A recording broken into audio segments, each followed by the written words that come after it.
Hello, and welcome to Influential Minds, an EEI International Conversation series. My name is Erin Brogan, and I'm a manager of marketing and events for international programs at EEI. Influential Minds is our virtual conversation series, which aims to discuss ideas that move the needle towards a more sustainable future with thought leaders from across the globe. Today, EEI International Programs is excited to welcome Jesper Brodin, President and CEO of Ingka Group. He joins us to discuss IKEA's history, climate commitments, and approach to sustainability. He'll be joined in conversation by our host, EEI Vice President for International Programs, Dr. Lawrence Jones. Without further ado, I'll turn this over to Lawrence to get started. Excellent. Well, welcome, Jesper, to EEI's Influential Mind series. Nice to see you. Nice to see you. Thank you for the opportunity, Lawrence.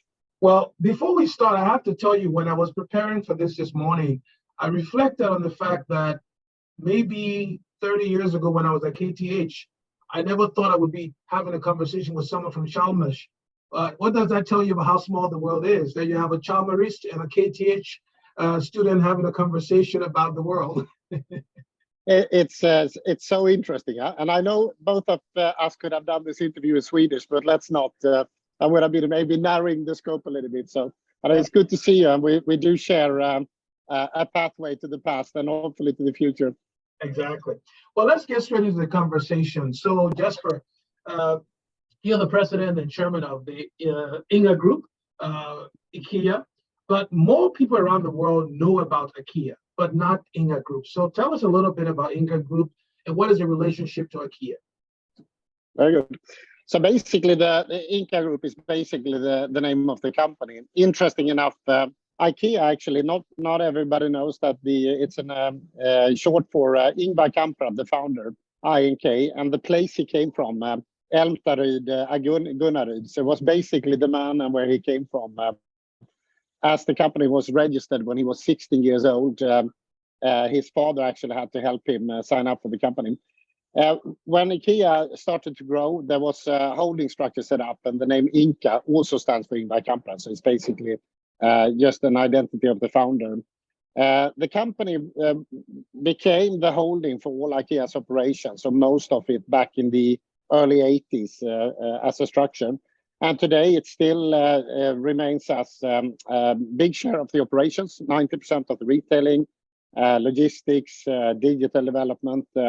It also contains actually two things that are maybe less known. A centers group, a shopping centers group, which is there to help attract people to the stores, and a investment leg, which is basically based on being an asset-rich company. We have investments for our future resilience, but also where we step in heavily into renewable energy, forestry investments, and so forth. So that is how the group looks like today. Interesting. You know, you mentioned Ingvar Kamprad, the founder of IKEA. In his testament, in the book, The Testament of a Furniture Dealer, he talked about one quote that I like, and it was, "We will move ahead only by constantly asking ourselves how what we are doing today can be done better tomorrow."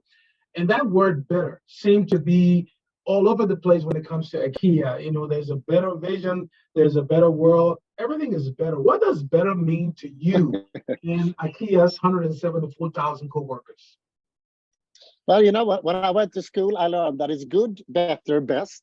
And then when I started at IKEA, it's good, better, best, better, because you can always get better. Huh? So I think it's a bit of our corporate culture. You remind me of a moment I had with the founder, with Ingvar, when we met a team of business leaders in IKEA. And they had the guts to challenge him and saying that we're actually the best in our business right now. Our KPIs are right up there and we don't know what to do. And I remember him reflecting for a minute, and they said, you know, just because you're the best, it doesn't mean you're good. And then he left the meeting. So I think it's this strong belief, you know, that we can always, there is nothing so bad that you can't find something good in it. And there's nothing so good that you can't find something that can improve and lead us to the future. So I guess it's classic entrepreneurial culture, being on the way constantly. And you know, that comes into the IKEA vision, which is to create a better everyday life for the many people. So how is that vision being translated into practical activities at IKEA? Well, it's a highly contagious and motivating vision, isn't it? And I think when I started at IKEA way back in '95, another century, I was not aware of the vision. It was introduced as I began my journey, and I think one of the first times that I was experiencing that vision was actually a reality was starting in Pakistan, working with building up purchasing activities. We were in the '90s. I think conflicted by the moral obligation. Do we take our values to the whole value chain, or do we only, so to say, focus on our own company?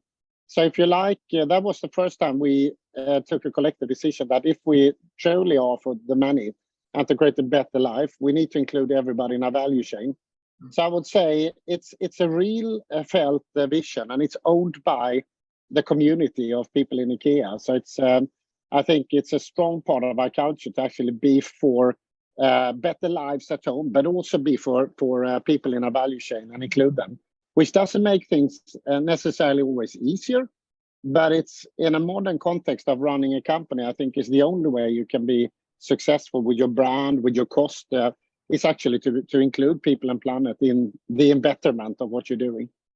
So this inclusion of people and planet, one of the values you all talk about at IKEA is togetherness.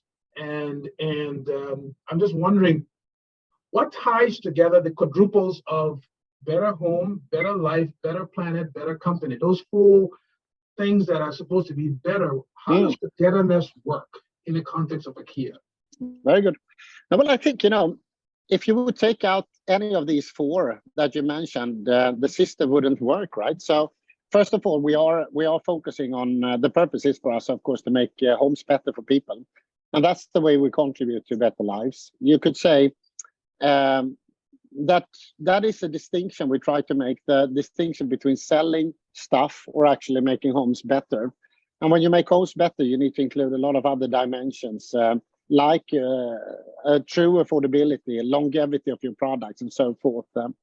But when it comes to people and planet positive, we have come to the insight, I think, that the model that the operating model of IKEA has to be including then people and planet. And if I give an example, if we would benefit and make profit out of and people not being part of that journey, how could that ever be sustainable? We know today that the motivation levels in IKEA are high. If you tap into the way we measure co-worker satisfaction, or for that sake, IKEA supply chain, we score high. And it's of course a great way to create the right quality and resolve problems in times of COVID and so forth. And secondly, when it comes to planet, it's interesting because I think there is a great myth out there these days that sustainability is the right thing and it will cost. And I think it's absolutely a misunderstanding, because being planet smart, being climate smart means being resource smart, and that is being cost smart. It's the opposite. That is a very dangerous pathway. So you can say IKEA was built in the 1900s in a world where we were all in the illusion that resources were endless. And we are in the forefront of this transition also because it makes economic sense. Mm-hmm. Interesting. You talk about planet. So one of the things I find fascinating about IKEA Ingka Group is some of the commitments you made, and specifically around the planet. You've made commitment to be climate positive, but then you also have the commitment to be circular, and you want to do it by the year 2030. So Jesper, that's 8 years from now. Yes. Talk about how you guys going to do it. In fact, if I break it down, it's 2,920 days or 70,000 hours. Yes.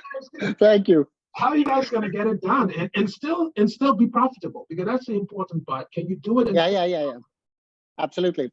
I think if we would not tie this to the new economy and being profitable, of course, it's how would we ever be able to scale anything? Yeah? And that's also, by the way, one of the myths. You need to be for the money, you need to be affordable, you need to be economically successful in order to make those improvements. So basically, this is a complex area, or an area with a lot of ingredients. But if I try to simplify it, the plan we set out back in 2016, I think we were one of the pioneers in setting up our climate plan based on the World Resource Institute's model, containing 3 parts, basically. You start with your scope 3 footprint, carbon footprint. And then we have in our plan added carbon capturing and beyond activities. As the world has progressed, net zero has come as a concept. So we are just like everybody else now. Of course, committed to Paris means net zero by 2050, but we are aiming for having our own footprint by 2030. We are on a good pace. So we know it's possible to grow and decouple carbon at the same time. So the last data we have was a growth of 17% and about 7% decoupling. So it's absolutely possible. Then we have plans, you can say, that will take us to, as it looks right now, we feel confident that we have the plans to get to our target by 2030. At the same time, when you start to break it down, you have areas where I'm super confident. We have already delivered, which we are sharing today, our food waste goal. We have reduced half of our food waste. We have replaced all the incandescent lighting with LED. We are having 130%. So we invested more in renewable energy than our own needs. Now we are, so to say, connecting it back into our own grids. So there are things that we feel absolutely confident with. And then secondly, you have areas where it's difficult. We are working with EV for home transport with a commitment to be 100% by 2025. We already have cities that are 100% there from an IKEA perspective. In some places, you know, the investments from the infrastructure in communities is not there yet. Even it's hard to get equipment in some places. So, you know, I guess some things will be a little bit delayed. Some things might be a little bit earlier. But I think we are pacing on a good track to actually deliver to our commitment. Yeah, I found it fascinating when I was reading your sustainability report, the fact that you have clearly stated what's on track and what's not on track. I think that level of transparency definitely helps people to understand the commitment you have. Yeah. You know, let's talk about another word as phrase, Jesper, that is dominating the corporate world today, which is diversity, equity, and inclusion. Obviously, you know, you guys have set some goals for yourself at IKEA. Can you just talk a little bit about some of the achievements you've made in terms of diversity and inclusion and equity in the company? Very good. I think the biggest pride point would be probably gender diversity. We started back in 2001, I believe. And it was back in that time, being still a Scandinavian company, fairly, I would say, modernistic in our approach. We were still more than 80% male leaders throughout everything. And the higher you got in the organization, the less female leaders you would find. It was a bit of a shake-up for us to realize that we were simply not okay. And we decided, actually, it was an interesting moment because I was the assistant of the former CEO. And there was he was very close and tempted by setting hard KPIs and goals to the organization. But we decided, and he decided eventually, to really involve people and engage people into a movement rather than enforcing it. It took us maybe slightly longer, but it's very solid and believed in IKEA today. And when I look back at that, the interesting thing is, Lawrence, it's like two aspects. And one thing I'm deeply committed to, and I believe that this is the right thing to do from a human rights perspective, fundamentally. But secondly, which I think is talked less about, it's the smart thing to do. We have double the amount of talents to choose from. And why wouldn't we, you know, see this as an opportunity? Interesting enough, in our focus of being very gender focused, including equal pay and whatnot, I think we were not as strong when it comes to ethnicity, race, and some of the, if you look at in scopes as disabilities and so on. So we started a bit late to that journey. And recently then, in the light of, I think Syria was a wake-up call for us, and then Ukraine recently, where we are then super engaged and committed into the refugee situation. We're running a program called Skills for Employment. And we're not only addressing thousands of people within our own system, but also inviting 500 companies to actually join us in co-learning around the principles. How do you reflect society today in a different way? Same thing, ethnicity, race is an area where we are taking steps now, and it's one of the key priorities when it comes to our equality agenda. to do that in a better way. So I think on one hand, things to celebrate and things we can do much better. Yeah, I think it's interesting that you're sort of taking your DE&I strategy beyond IKEA itself and taking it into the community, which I think it's very interesting. So let's talk a little bit about the idea of buying furniture in a store. You go into a store, you like to touch it, you like to feel it. Then comes this thing called the pandemic, which meant that people may not even go into stores, right? But I was reading your fiscal report, your financial report, and in spite of the pandemic, you all seem to have done a very good job with your revenues, your profit, and all of that. How did the pandemic affect IKEA in terms of just people cannot go into the stores? Well, how are you able to still operate the business and do a good job at it? Yeah. It's interesting. It's like somebody said, it's difficult to judge history when you're in it. And I still feel humbled and very humbled and impressed about the way the organization responded throughout all the phases of the pandemic. I'm not known for being a worrying type, but I must admit the first weeks and months of the pandemic, I was deeply concerned whether we would make it. To be honest, I called out once that we were lucky, and somebody said it was not luck, it was good timing. There, in between there lies the truth. So when I began this assignment back in 5 years ago, actually, we took a collective decision to go all in on omnichannel. So you can say we were, in a way, you can say quite late in being curious to the benefits of omnichannel and online. And one of the reasons where we were highly successful with our physical model, if you like. So we probably didn't need it as much we thought. But 5 years ago, we decided to serve our customers in whatever way they like for very good reasons. So we started making massive investments into digital transformation and into fulfillment setups.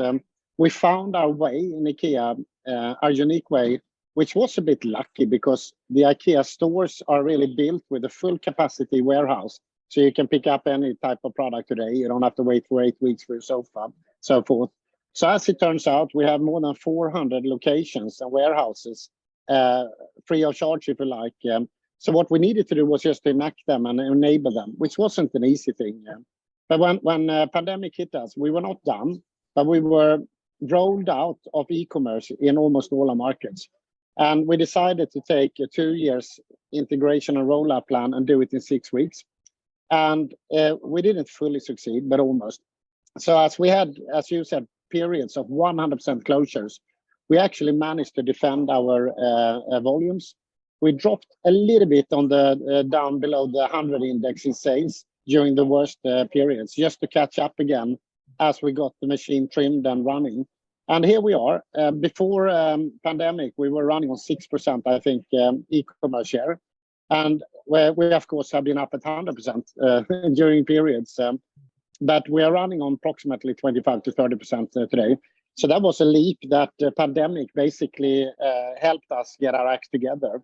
So in an interesting way, a crisis can also bring you some fast track development. And luckily, we were a little bit prepared, so we could sustain the business. Yeah, I was going to move into talking about innovation, and you talk about the idea of going digital or maybe going online.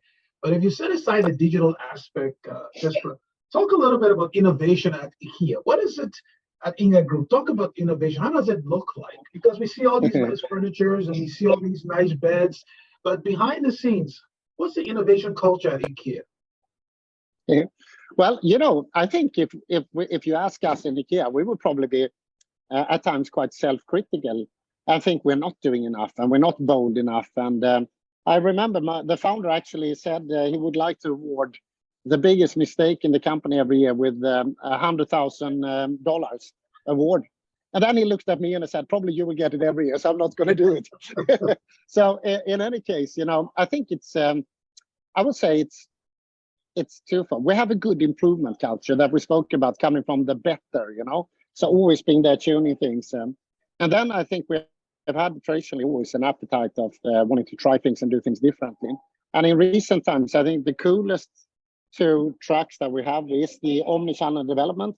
If you look at what we've done digitally, but also physically testing city stores, different concepts, it's we decided not to overthink it, but to go into test and try as many different versions as possible to fast track the learning, which we have done. The other side of the IKEA value chain has been deep into defining, which is highly connected to sustainability. What type of materials are renewable in the future? What type of standards, formats do we have?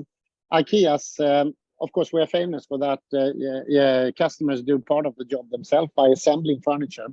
And now we are rolling out click concepts where it makes, you take away like more than 90% of the time in assembling by clicking furniture together. And it has great sustainability impacts as well as quality. So I would say these are some areas. But then when you said that, actually, I'm going to show you, this is my license to go bananas. So I actually, in my desperate way of trying to invite everybody to be an entrepreneur, which is the thing you need to constantly come back to. I actually developed this license to go bananas. And anyone in the company who's interested, I've given it to my 300 top managers with an intent to follow up on what type of mistakes or progress they are doing. But we are starting to roll out to anybody who wants to be an entrepreneur. More to say, it's absolutely part of the game to do mistakes. Sometimes don't ask for permission. You might want to ask for forgiveness. And when you do, I learned smiling is a good concept. But that's one way we are trying to more spur the entrepreneurial spirit in the company. I think what you may not know, Jesper, which is something IKEA is doing subconsciously, is that you're spurring innovation even in your customers. Because I have been an Ingka Bank IKEA member of the family since the 80s. And I tell you, I always get it wrong the first time when I'm trying to assemble a product. That forces me to do it again. My wife doesn't like that, but it's okay. So are you one of those? Are you one of those who skip the assembly guide and think you can do it on your own? Yeah. I know the type. So you're talking to an audience. The Edison Electric Institute, which means electricity is key to us. And interestingly enough, Sweden is one of those first IKEA markets where you're offering electricity from wind and solar. And I see you seem to be on track to meet your renewable energy goals. So why did you create the offering in Sweden to begin with, in terms of selling electricity from solar and wind? So we basically, I think it was a bit entrepreneurial, to be honest. It's the first endeavors for us was not super strategic. It came from, to start with, we had from an asset perspective, IKEA and Ingka is then owned by a foundation. So we're foundation based, and the foundation is basically people and planet oriented. So that means these topics are high on the agenda and have been for quite a long time. That means we do investments in renewable as a macro hedge, not only for the operations in scope 1, 2, and 3. And we're going to continue to do that. We engage our investments into now recently also into circularity and into new areas of energy, like we don't have, as far as I know, any investments in hydrogen or batteries and so forth. But we're looking at that track because we see that partly as a scope 3 benefit, but partly as a great macro hedge for the new economy that we are steaming towards. And then when it comes to customers, the first decision I think we took, the first brave one, was to decided to phase out incandescent lighting. It must have been 2014-15. And go all in on LED. We were the first company to do so. I remember the decision. I was part of the room when we took the decision. And at that time, the facts were not looking in favor of that decision because the products were simply far too expensive. So we made a bet that we would be able to scale, both volumes and technology in LED. And we were right. So actually, a year after we had done the switch, the LED sales caught up with the incandescent. And of course, as you know, and everybody on this call knows, that was a smart thing to do from a climate perspective and energy efficiency. So I think that was the greatest success. When it comes to the solar, and also recently we started with heat pumps, I think in Sweden and maybe in another place, even engaging in supporting customers to connect to green energy companies and so forth. Here, I think we're live in, I think, 12, 14 markets now. I still look for how we can scale that a bit more. So I think I don't see the full impact as yet. So we need to get good at how do we support selling these products and services that are slightly different than buying a bookshelf, so to say. So we're there, we're doing it, but I think we can do much better. Mm. One of the things I probably should have asked you at the outset was, how many countries are IKEA in today? How many markets? How many markets? We are in, I think in total, we are in 40 markets or thereabouts. 40 markets. So yeah. That's interesting. Still quite, I think we're in every market, in most of them in Europe, a few more countries to go. US, Canada, we've been for a long time. I think in Asia, we've been, the last 20 years, we're building up Asia. South America, recent, I would say. Africa, North Africa, IKEA is present. But we still have a lot of places to go. But that was fun because our founder, he said, we only have one financial policy in IKEA, and that is we need to earn the money before we spend them. So hence we don't take loans, so we don't build our expansion based on others' money, if you like. So partly that's one of the reasons why we take our time to get to the different markets and continents. I like that. Don't spend the money until you have it. So that's something I'm going to try to instill in my kids who may not. So one of the things, these times it's a good policy. It is a good policy. So one of the things about IKEA that most people don't know. So there's this idea of IKEA being also one of the world's largest food company, right? So I was thinking about the correlation between food and furniture, and the only thing I could find was the letter F, right? So food, furniture. But maybe you can explain to the audience, what's the connection between food and furniture? So it's basically a typical entrepreneurial development. The first IKEA stores, soon like 70 years ago, people actually drove from miles afar to come to the IKEA store due to the prices and the accessibility of furniture. So it was a bit of a revolutionary concept from the start. And what Ingvar and the first generation of IKEA leaders realized very quickly was that people got hungry. So they've been driving far. They took a couple of hours to walk the store. And as Ingvar used to say also, you don't make a good business on an empty stomach. So that was the reason why we started the first IKEA restaurant. So the restaurant and the bistro has basically a strategy to make sure people can spend the full day out or whatever time they need with us. Secondly, it's a bit of positioning of Scandinavian. For some strange reason that I will never understand, meatballs and salmon works in every culture. We have so different food cultures, but these two seems to work in any culture and be very popular. And third, I think it's also a great way for us to show affordability. So in many cases, this summer I was looking at one of our city formats. There was like a lot of empty ice cream stands, $3, $4, and then you have 40 cents at IKEA and a 30-40 meter queue of people queuing up. So again, siding with people and their wallets is also an important part for the food side, of course. Interesting.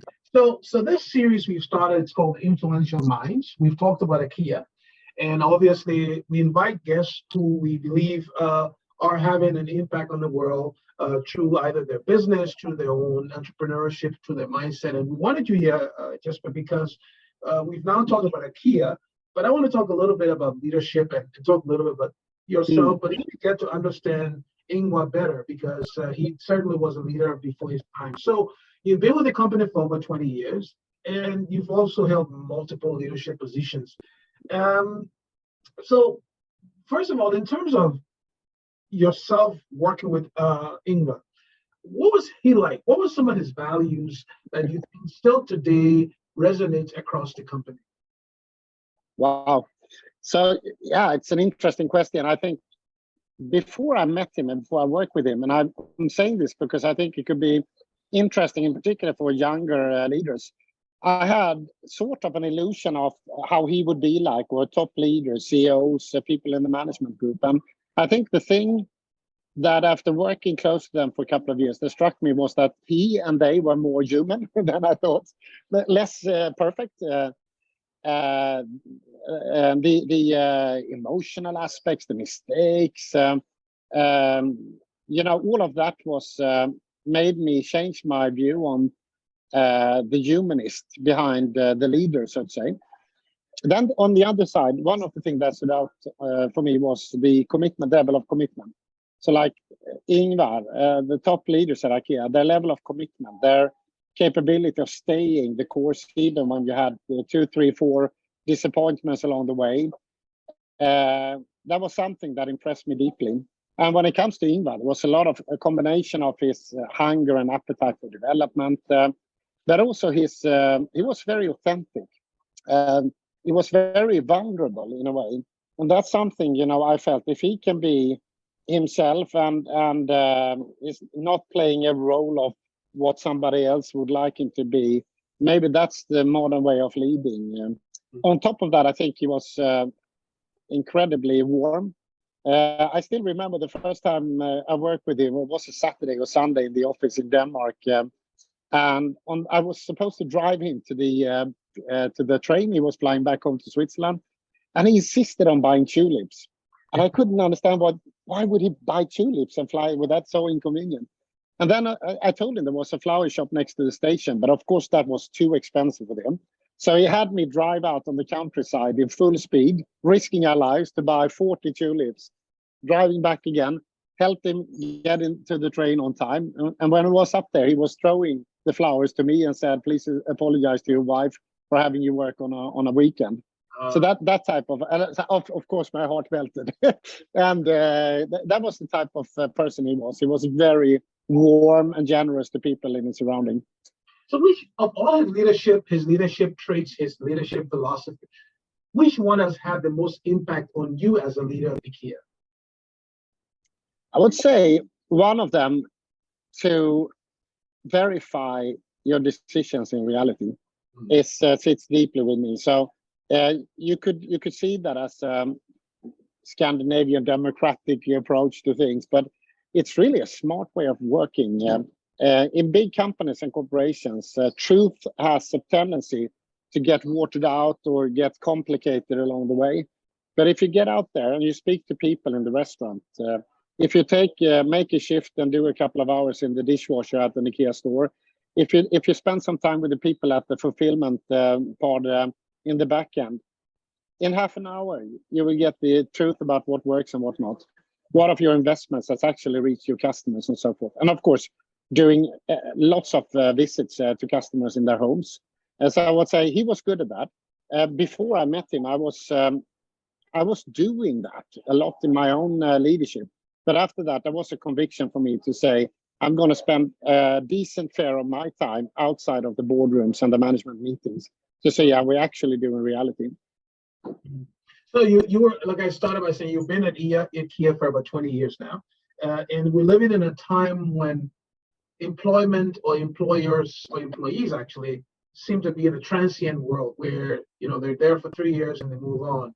So there's sort of a loyalty that sort of existed 20 years ago doesn't seem to exist. So what's the average tenure of people at IKEA, and what are you doing to sort of create that culture of longevity so that people can be there as long as you've been there 20 years? How do you build that culture of loyalty within the company? Yeah, so basically we have, I think, two things. I think since I started in IKEA and ever, so today, we're a development organization. We're not a static place to be. So for people that are curious to explore new things and be part of development, it's an exciting environment. And for myself, that has been one of the reasons why I've continued to be with the company. It's not been a day boring, and it's not been many times I've reflected on if I'm done with an assignment before the next one presented itself. And secondly, I think, which is incredibly important, I would recommend to any company out there in today's world with the level of competence and where people are today. People will want to be part in something bigger than making a shareholder rich or richer. So IKEA can offer that. So we have a deep purpose, and it's a broad one that invites people to be part of it. Mm-hmm. So I think these two things, and for me personally, that meant, an opportunity like my mother used to tell me when I was younger. And she said, if you find the sweet spot between what you're good at and what you love to do, then you might be happy. And I think that's, I've been trying and testing all my life to see if I can fulfill both of those. And hopefully some days that is actually the reality. And I hope we can be able to offer that for people also in the future. Great. Well, we've got about maybe 15, 20 minutes left, and I want to still talk a little bit about Ingvar, but I want to do it from one of the quotes in the book. The Testament of the Furniture Dealer. In fact, is that book something that everyone at IKEA has to read? Because I enjoy the book. It's almost like a handbook in the IKEA. Does everyone have to read that book? Well, have to. It's not a word we use a lot in IKEA, because I try to avoid it at home as well with my teenagers. It doesn't simply work, but it's a strong recommendation to read it. And I think we do provide it, and we do integrate it into some of our training as well. And I believe, the book is interesting. Somebody told me, it was the vice president of the company told me, and said, if you look at it, the interesting thing with it, and I think it has value beyond IKEA, so to say, is that there is a super strong vision.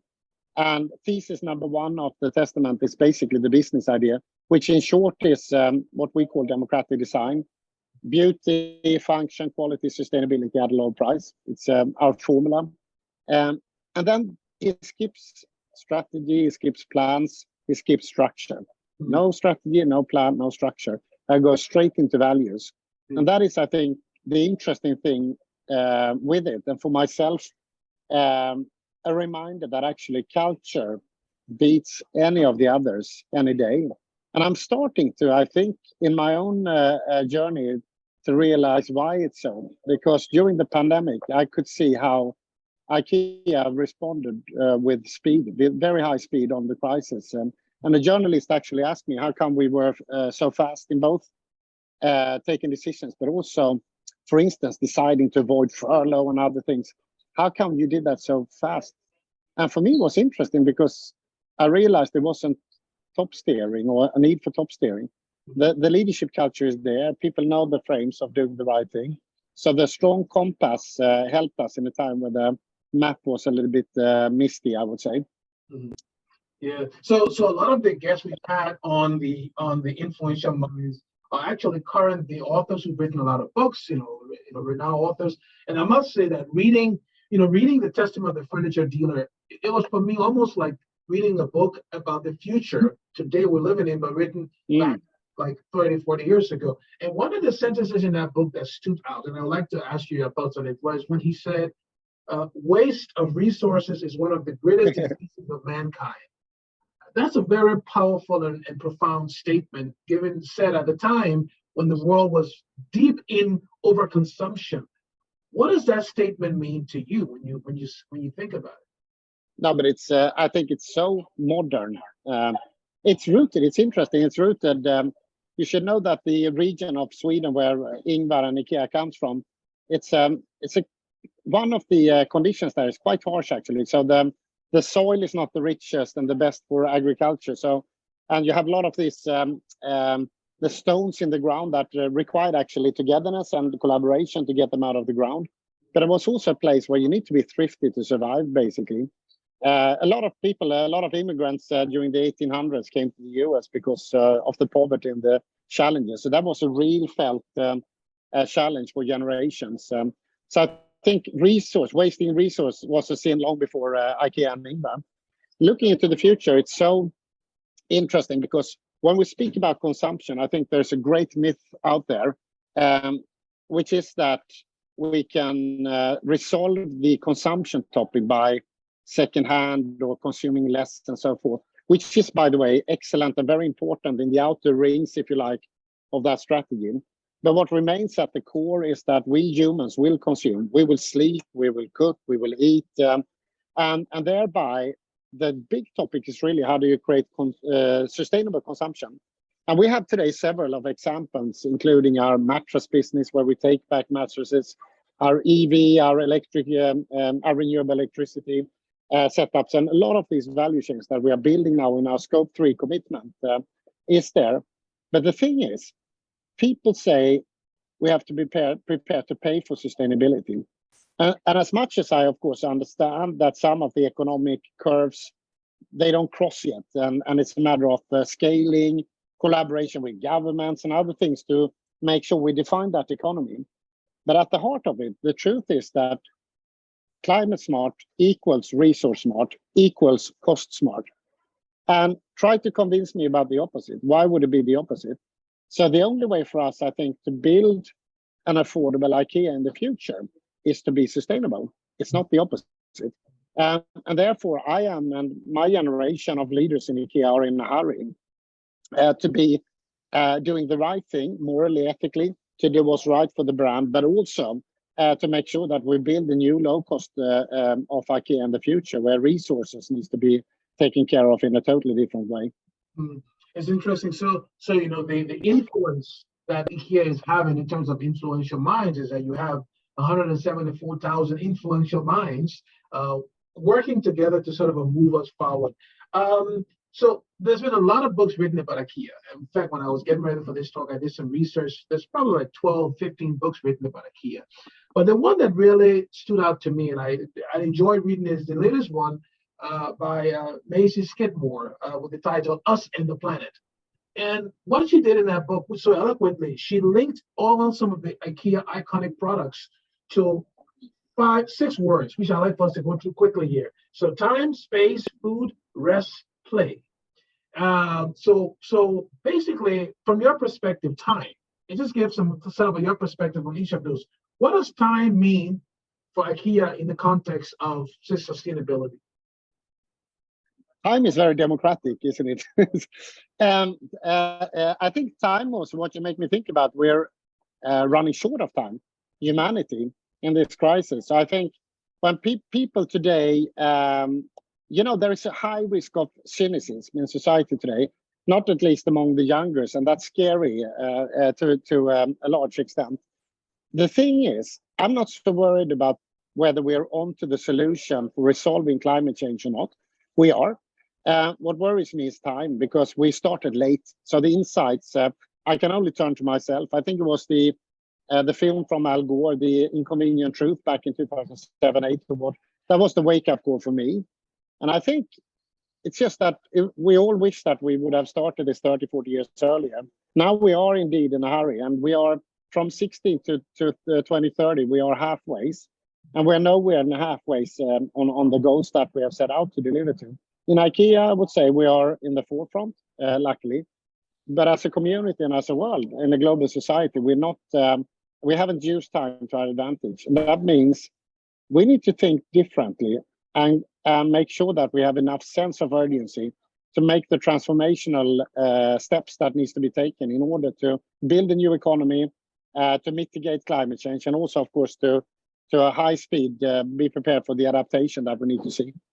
Good. Space is something that IKEA does a lot with. So how do you create more livable space in the world of 10 billion people by 2050? Space for us, I love this. Space for us in IKEA typically leads to home. And what we know all over the world, even if it looks differently, people are getting smaller homes all over the world. So rents are going up, living costs are going up, and basically space is shrinking. So for us in IKEA, that means solutions for small space living is one of the most important things we can offer to people. That without compromising, find ways to storage and to basically live an acceptable life in your small home as a family or as a single person. Okay, next word, food. How to feed the world with increased extreme weather, drought, and greater urbanization. How do we do that? Well, I think in IKEA, our scope 3 footprint, I believe that food is about 3-4%. So we are, you can say, in our responsibility, it's an important part, but it's not maybe where we should play the biggest role. At the same time, we are contributors and followers of the great movement, the flag principles, WRI, where both you and I are engaged, recently released, I think, an excellent report, not only explaining the food impact on climate, but also the waterfall on how do we actually approach it in order to reach Paris. So I think for us to be part of that movement is critical. Then on top of that, as it is, this is one of the areas where we are overperforming. So for instance, this week we are sharing with the world that SDG, the world SDG, to half the food waste per capita in the world by 2030. We actually already reached that in IKEA. So we are now at 54%. We actually, super interesting, we implemented technology from a company that we acquired a few years ago. And we put that on all our stores. And it's been advising us in how to actually avoid food waste in the offering of food. So that's one of the reasons why we are doing that. Secondly, we are in the forefront, I think, of offering plant-based alternatives.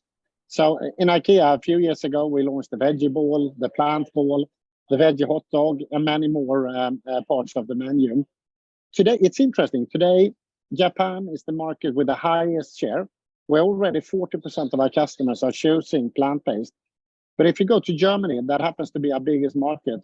And I think it's a food culture where there is a lot of variety of food offerings, and people appreciate all sorts. We're actually north of 30% plant-based in the IKEA sales of food. So it tells us that in this space, people are ready to test and try and to be part of a transformation that is not only healthier, not only immensely more sustainable, but also ultimately more affordable. Okay, so we've covered time, we've covered space, we've covered food. Now let's talk about rest. In a world with just information overload, how does Jesper rest mentally, physically, creatively? Because you must be always creating new ideas, but even emotionally. How important is rest, and how do you?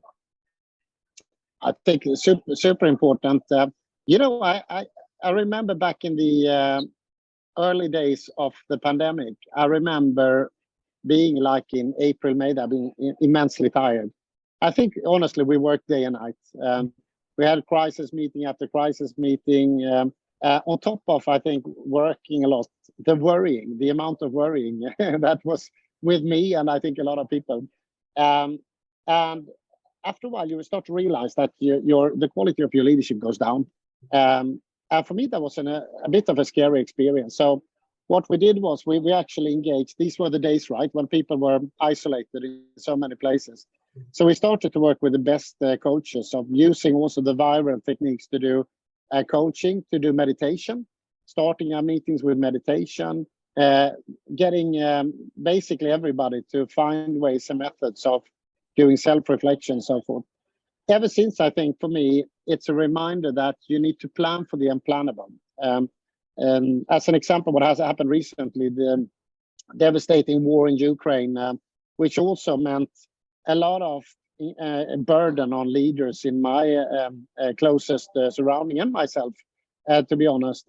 You need to prepare yourself for that sort of resilience so you can handle crisis when it happens. And as such, I think, never believe that you can compensate by adding a couple of hours as a routine. You're soon going to run out of steam. I think to prioritize yourself, your health, and your family, incredibly important. And then all of us need some sort of channel, I think. For me, I play guitar. So I love music. And for me, 1 hour with my guitar is a bliss for me. And it might be a hell for my neighbors. I haven't asked them, but that's how I do it. Good. Okay, so we've done rest. Let's do play. And I like play because I know Ingva, he believed in play and started play area within the IKEA store when my kids were younger. My wife and I would go to IKEA, drop them off in the play area, shop, and then pick them up, right? So how important is play in IKEA today, and play even for yourself? How important is play? That's good. I think we can do it even more. I think what happens to us physically when we play is we take down barriers. We open our minds to another way of thinking and exploring. So I think play is a fantastic way of being creative and being an entrepreneur. We have in IKEA, since living with children, and children is an incredibly important part of life at home and who we are. We are deeply engaged in that. Actually, play is the most important part of developing human beings.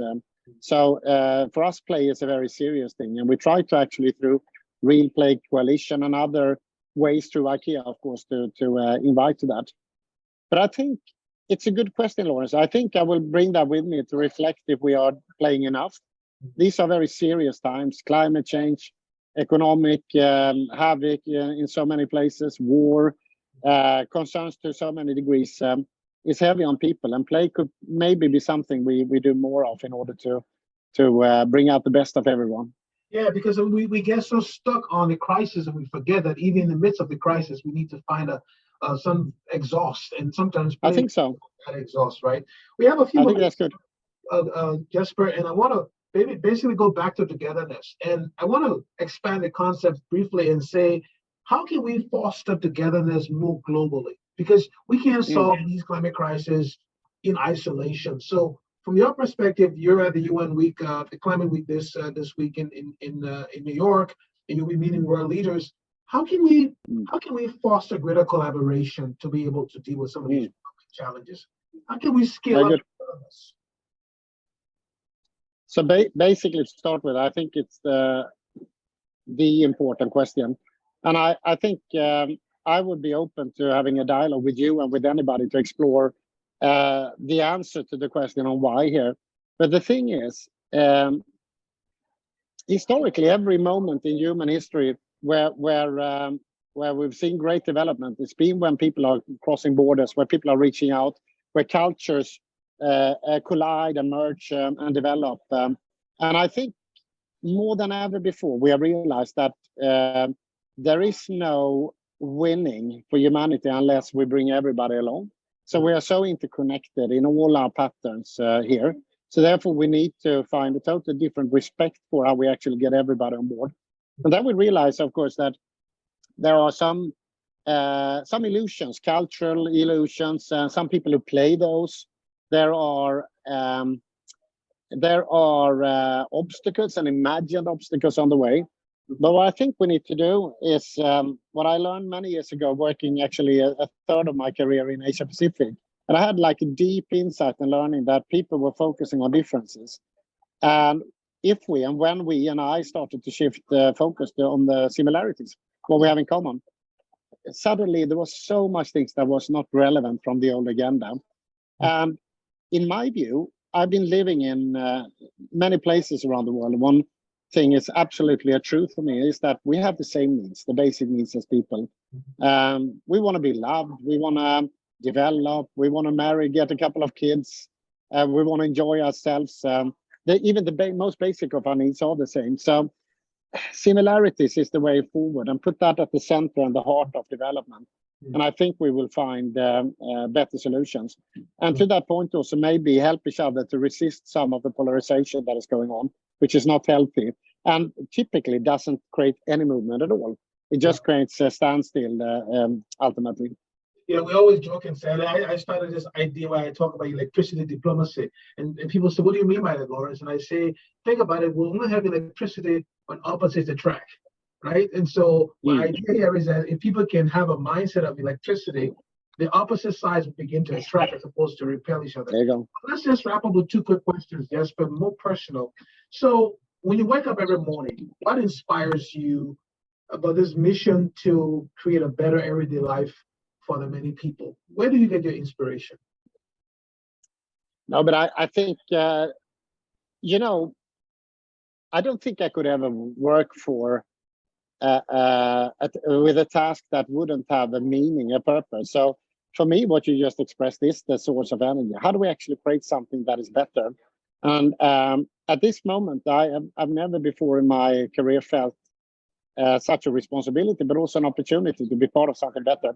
So I'm here at the UNGA week in New York for a couple of days with brilliant people, youth leaders, corporate leaders, government leaders, who are driven by the same, I think, purpose to actually be part of making sure that future generations of people can thrive.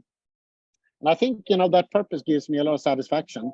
And then I am just like yourself and many people in your community. I'm an entrepreneur. I'm driven by, I'm inspired by change and development, seeing how 1 plus 1 can become 3. So how human ingenuity can actually develop something that didn't exist before. I think this is something, so I would probably not be a good leader for something that needs good caretaking only. So I'm driven by the passion of actually trying to create something better. And that's what I wake up to almost every day. Sometimes I wake up to the late homecoming teenagers or the nightingale also. but that's another story. Well, last question for you. Good that you mentioned teenagers. My last question is more now going back to where we started. We laid the groundwork for IKEA looking towards 2030. We talked about the world. We talked about the future. So what advice would you give to young people listening to this conversation in terms of them wanting to make a difference? What advice would you give them? And a specific plug here, I should mention, you and I discussed this. My daughter, by the way, she is gradually moving towards you after our conversation. She now have seen Fantastic. maybe he is a cool guy like Ingvar was. So you're making progress. Keep working on it. But no, seriously, what advice would you give young people as they're about to inherit this world for the next 10, 20 years? You know what? I think first of all, to engage is the most important. I'm speaking to my 3 activists at home, but also this week I'm meeting a lot of. We have this youth council in IKEA, and other companies and organizations have started to engage and build bridges with the youth. And yesterday I met some of them, and my ask to them is to please engage even more as we transparently open up our decision making and our struggles with them. Engage in that, but do that with the best of your common sense and in an engaged and responsible way.